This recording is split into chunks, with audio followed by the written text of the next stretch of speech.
भिवंडी महानगरपालिका क्षेत्रात रस्त्यावर पडलेल्या प्रचंड खड्ड्यांमुळे वंजारपट्टी नाका ते कल्याण रोड दरम्यान प्रचंड वाहतूक कोंडीचा सामना सर्वसामान्य नागरिक, वाहन चालक आणि शाळकरी विद्यार्थ्यांना करावा लागतोय।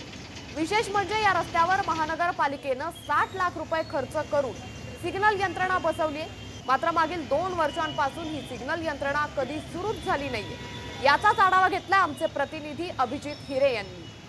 सततच्या मुसळधार पावसामुळे शहराचे जे रस्ते आहेत त्या रस्त्याची अक्षरशः चाळण झाली असून मोठमोठे खड्डे पडले। त्याचा परिणाम आज वाहतूक कोंडीवर पाहावयास भेटत आहे। सकाळपासून वाहतूक कोंडीमध्ये ज्या नागरिक असतील, या गाड्या असतील, शाळकरी मुलं असतील, मागील 1 ते 1.5 तासापासून या वाहतूक कोंडीमध्ये अडकल्याचे पाहावयास मिळत आहे। कारण शहरामध्ये मुख्य रस्ते जे आहेत त्या मुख्य रस्त्यांमध्ये मोठमोठे खड्डे पडले असून पालिका प्रशासन मात्र या खड्ड्यांकडे दुर्लक्ष करत असल्याचा आरोप स्थानिक नागरिकांकडून होतोय। कारण ह्या जे मोठमोठे खड्डे पडले आहेत त्यामुळे येथील जे नागरिक असतील, या आपले शाळेचे पोरं आहेत, हे मागील 1 ते 1.5 तासापासून अडकलेले आहेत। त्यामुळे कुठे ना कुठे पालिका प्रशासन या खड्डे बुजवण्याकडे दुर्लक्ष करत असल्याचा आरोप स्थानिक नागरिकांकडून होत आहे। तरी पालिका प्रशासनाने हे खड्डे लवकरात लवकर बुजवावे व आणि येथील जे नागरिकांची जे समस्या आहे, जे ट्रॅफिकची समस्या आहे, ती लवकरात लवकर दूर करावी असा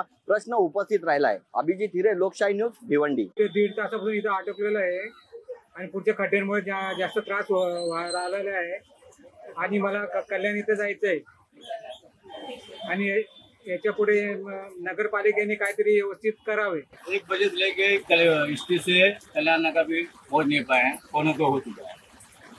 काय की वजह से ट्रैफिक जाम है? सब खड्डा खुद बहुत बड़े बड़े खड्डे हैं, ट्रैफिक होता है यहाँ पे। लोकशाही मराठी ऐका, पहा, जागरूक रहा।